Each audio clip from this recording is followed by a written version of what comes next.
मुस्लिम नौजवानों को गिरफ्तार किया गया और हैदराबाद से बाहर एक फार्म हाउस पर कई दिन कई हफ्ते उनको रखकर मारा गया, पीटा गया।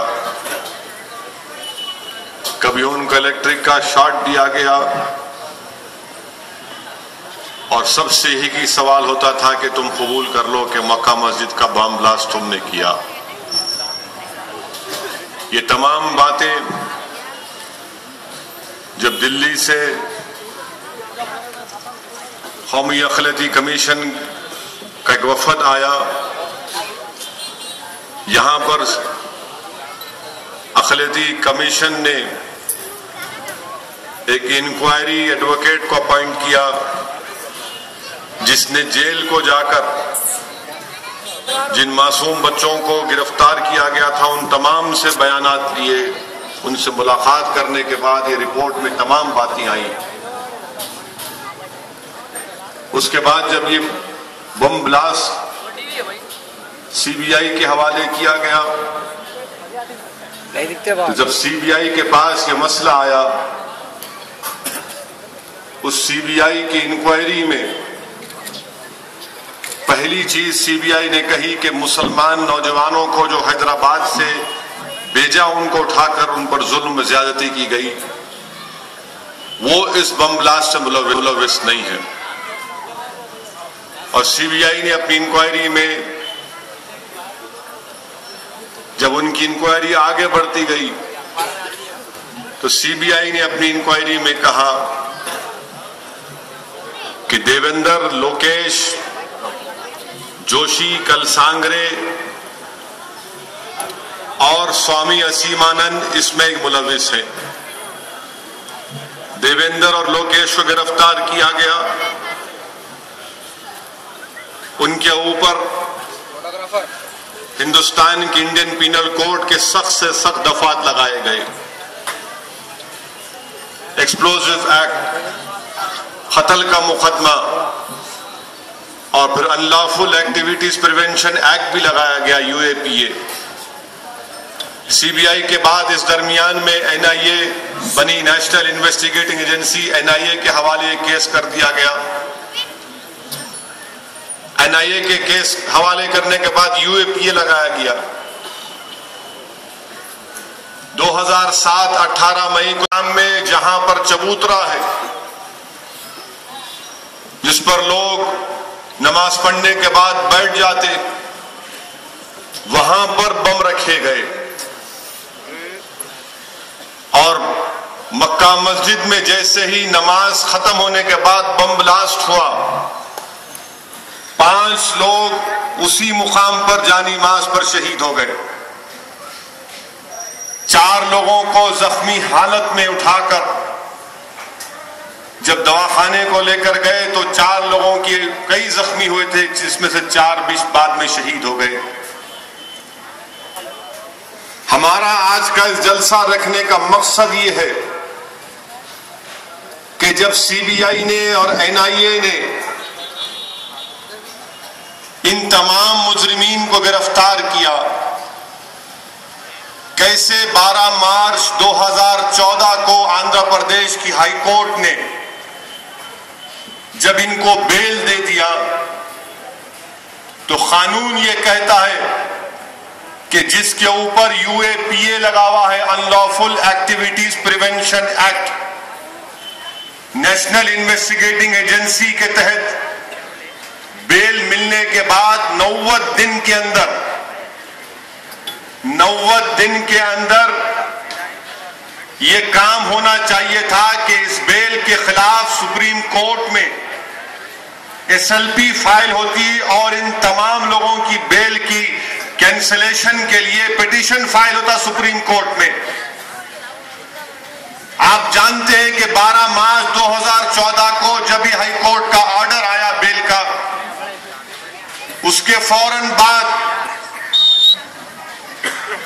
मोहतरम शिंदे साहब हिंदुस्तान के होम मिनिस्टर थे, मैंने उनसे बात की और कहा कि देखो हाई कोर्ट का ऑर्डर आया है, आप लोग अभी भी हुकूमत में हैं, यकीनन पूरे हिंदुस्तान में इलेक्शन का माहौल है, इलेक्शन होने जा रहा है, मगर आपके पास पावर है। आप ऑर्डर जारी करिए कि फौरन बेल के खिलाफ सुप्रीम कोर्ट में अपील आयद की जाए। हमारी बात पर कुछ एक्शन नहीं लिया गया। पार्लियामेंट के इलेक्शन हो गए, नतीजा आया, बीजेपी की हुकूमत को इख्तिदार मिला, 200 एमपी जीत कर आए और बीजेपी की हुकूमत ने यह फैसला लिया के ऊपर कोई मुकदमा नहीं है, हम सुप्रीम कोर्ट में बेल आयद, इसके खिलाफ पिटीशन नहीं आयद करेंगे। सवाल यह पैदा होता है कि कौन सा इंसाफ है ये? आपका कानून ये कह रहा है कि 90 दिन के अंदर सर्टिफाइड बेल की ऑर्डर की कॉपी मिलने के बाद अपील करना है इस बेल के खिलाफ, मगर बीजेपी की गवर्नमेंट ने कहा कि हम अपील नहीं करेंगे, इसलिए कि देवेंद्र और लोकेश और असीमानंद पर कोई केस ही नहीं है। यह मिनिस्ट्री ऑफ होम अफेयर्स ने ऑर्डर लिख कर दिया कि हम अपील नहीं करेंगे। सवाल यह पैदा होता है कि जो लोग मारे गए,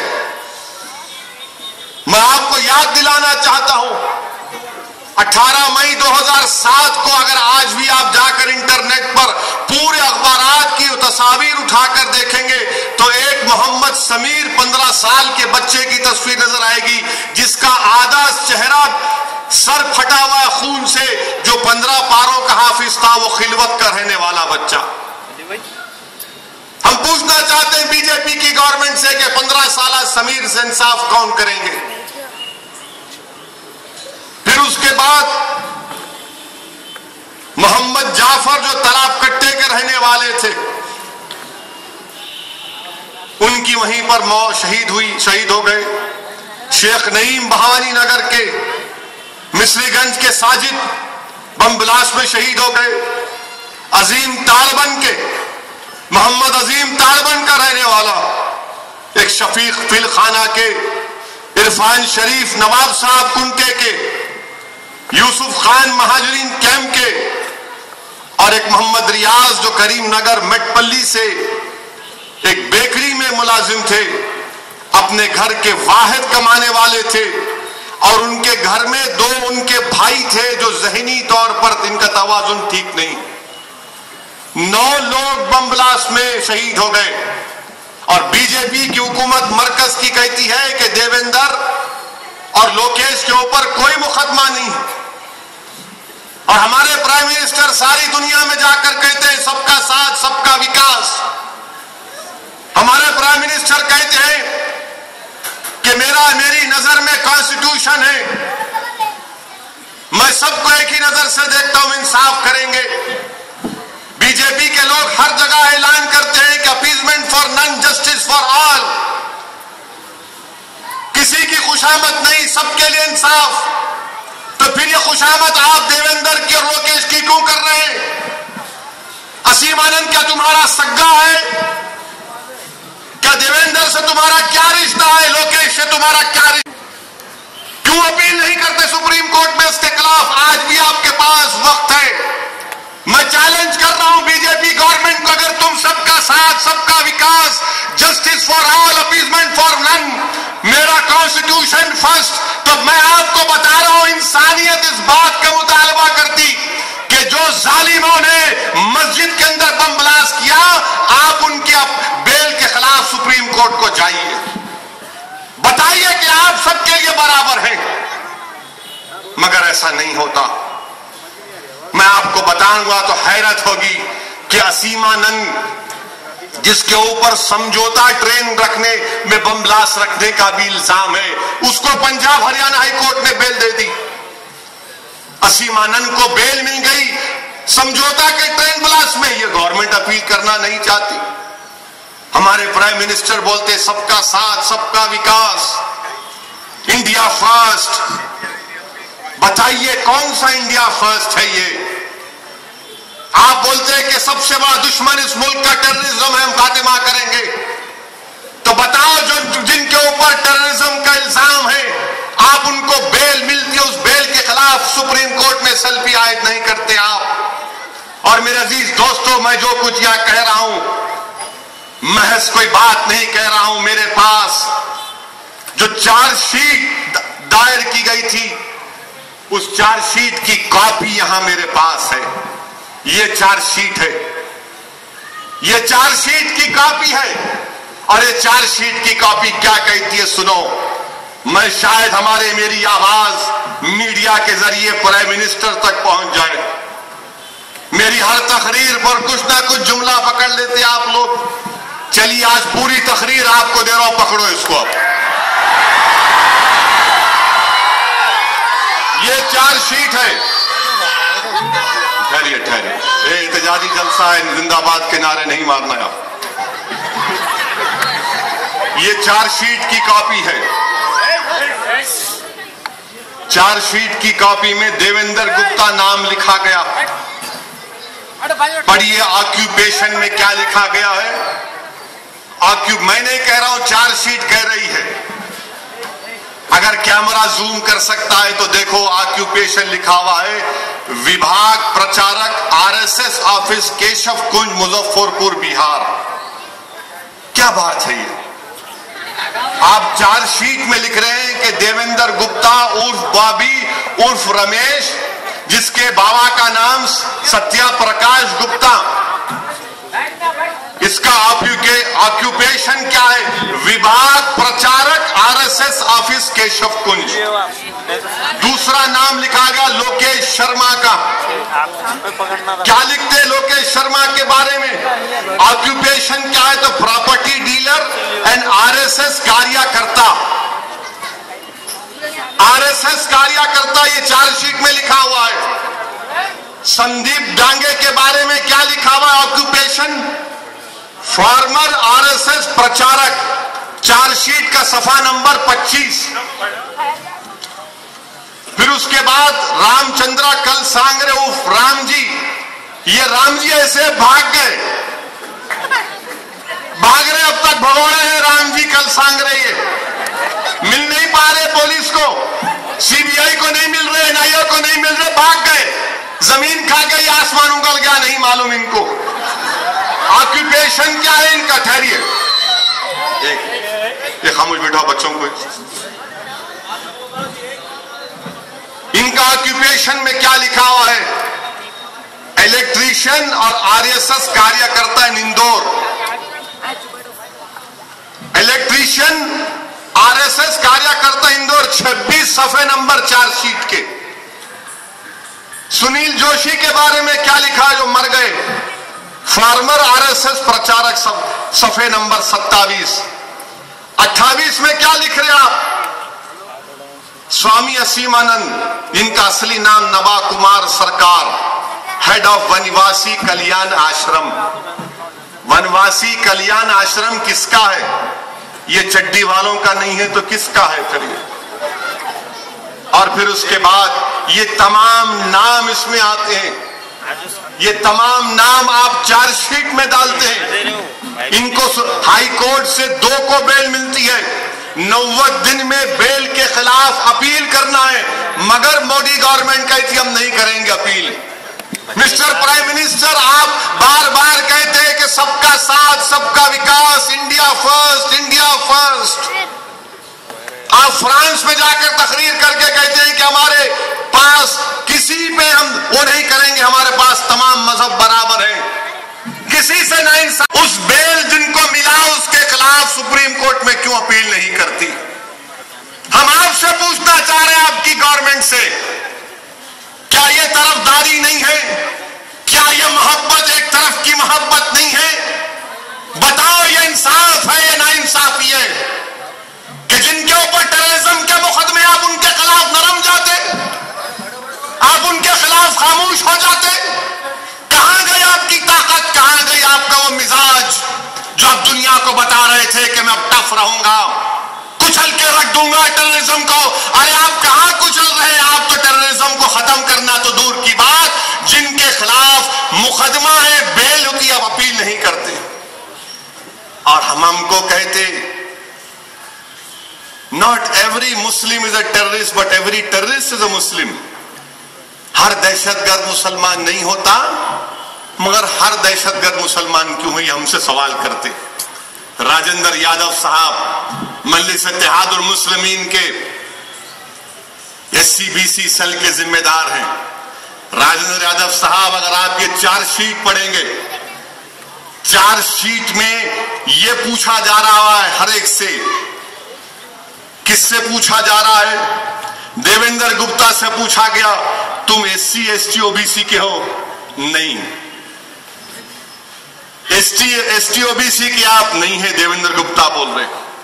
फिर ये सवाल पूछा जा रहा है चार्जशीट सफ़े नंबर 24 में, लोकेश शर्मा से क्या आपका ताल्लुक ST, OBC से? तो लोकेश शर्मा बोल रहे नहीं। संदीप डांगे से पूछा जा रहा है क्या आप SC, ST, OBC के हैं? तो बोल रहे नहीं। फिर रामचंद्रा कलसांगरे से पूछा जा रहा है, जिनको उर्फ राम जी बोलते हैं, ओम जी, विष्णु पटेल, मान सिंह, 4 नाम है इनके, क्या आपका ताल्लुक SC, ST, OBC से है? तो नहीं। लेट सुनील जोशी के बारे में कहा गया कि नहीं, इनका ताल्लुक भी नहीं है। असीम आनंद से पूछा गया क्या आपका ताल्लुक schedule caste, schedule tribe, OBC से? तो नहीं है। मैं इसीलिए तो आपसे बार बार कह रहा हूं कई सालों से कि आओ हमको दलितों और बैकवर्ड क्लास से मिलकर एक महाज बनाना है। मैं हमारे दलित भाइयों से कह रहा हूं, बैकवर्ड क्लास के भाइयों से कह रहा हूं, ये चार्जशीट पढ़ लो आप। कौन लड़ा रहा है हमको? कौन लड़ा रहा है हमको? किसकी साजिश है ये? मेरे अजीज दोस्तों, इस जलसे को मुनक्किद करने का मकसद ये है कि ये तमाम चीजें अवाम के सामने रखी जाए और अवाम को मालूम हो चार्जशीट में क्या क्या नहीं कहा गया। चार्जशीट में ये मेरे अल्फाज नहीं है, असदुद्दीन ओवैसी का भड़काऊ भाषण नहीं है, ये मेरा भड़काऊ भाषण नहीं है, ये चार्जशीट से पढ़ रहा हूं।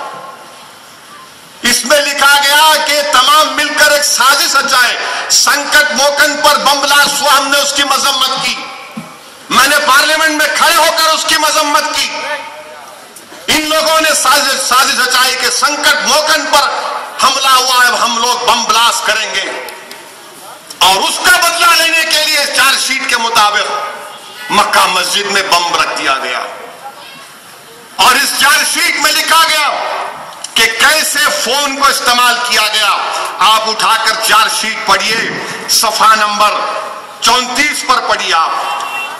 सफा नंबर 34 लिख रहा है टेलीफोन नंबर, कौन से सिम कार्ड इस्तेमाल हुए बम ब्लास्ट में, सेलफोन का IMEI नंबर है, किसने खरीदा था। इन तरह सब मवाद रहने के बावजूद भी सबका साथ, सबका विकास, इंडिया फर्स्ट काना पक गए सुनते सुनते, मगर अपील नहीं करते आप सुप्रीम कोर्ट में। मिस्टर प्राइम मिनिस्टर, ये कौन सा इंडिया फर्स्ट की आप बात कर रहे हैं? आप तो टेररिज्म के खिलाफ है ना, आप तो मिस्टर पावरफुल हैं, आप तो कुचल के रख देंगे की बात करते थे, मगर आज दहशतगर्दों के ऊपर, मस्जिदों पर बम ब्लास्ट करने वालों के ऊपर आपका क्या है? बताओ आप, क्या मौक़िफ़ है आपका? समझौता ट्रेन ब्लास्ट में असीम आनंद को बेल हुई नहीं हुई, मुझे बताओ। और क्यों नहीं असीम आनंद की बेल के खिलाफ अपील की जाती सुप्रीम कोर्ट में? असीम आनंद किसका सग्गा है? देवेंद्र, लोकेश किसका सग्गा है? बताओ हमको। हिंदुस्तान की इंसाफ पसंद अवाम ये जानना चाहती है जिन लोगों के खिलाफ संगीन इल्जामात लगाए गए, उनकी बेल, दहशतगर्दी का उन पर इल्जाम है, टेररिज्म का उन पर इल्जाम है, UAPA एक्ट लगाया गया, मगर डॉक्यूमेंट है आपके सामने पढ़ रहा हूं। और मेरे अजीज दोस्तों, सवाल ये पैदा होता है कि इसमें कहा गया कि संकट मोचन मंदिर का बदला लेने के लिए यह साजिश रचाए।